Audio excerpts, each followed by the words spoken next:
స్థానిక సింహాచల నగర్ శ్రీ వరాహలక్ష్మి నృసింహస్వామి క్షేత్రంలో శ్రీ మధుబయ వేదాంతాచార్య పీఠం ట్రస్ట్ శ్రీరంగ ఆధ్వర్యంలో శ్రీమత్ పరమహంస పరివ్రాజకాచార్య త్రిదండి రామానుజాచార్య స్వామి మంగళ శాసనాలతో చందనయాత్ర మహోత్సవాలు ప్రారంభమయ్యాయి.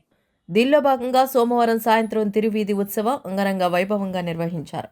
ఉదయం ధ్వజారోహణ, గరుడ ప్రసాదం, యాగశాల ప్రవేశం, నిత్య హోమాలు, నిత్య పూర్ణాహుతి, సంతాన సాఫల్యం కోసం గరుడ ప్రసాద వితరణ, సాయంత్రం 4 గంటలకు తిరువీధి గరుడ సేవ ఉత్సవం నిర్వహించారు.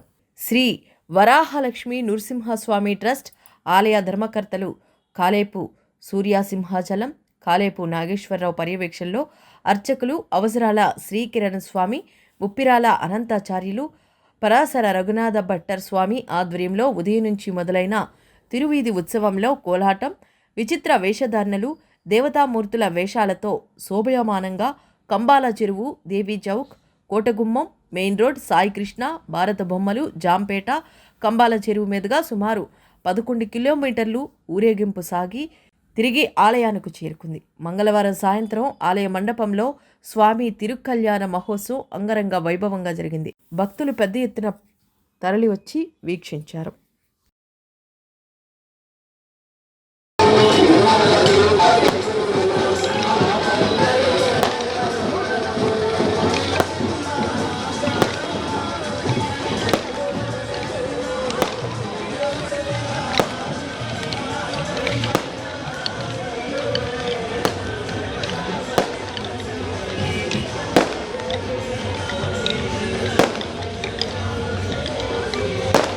जय श्रीमन्नारायण जय श्रीमन्नारायण जय श्रीमन्नारायण जय श्रीमन्नारायण जय श्रीमन्नारायण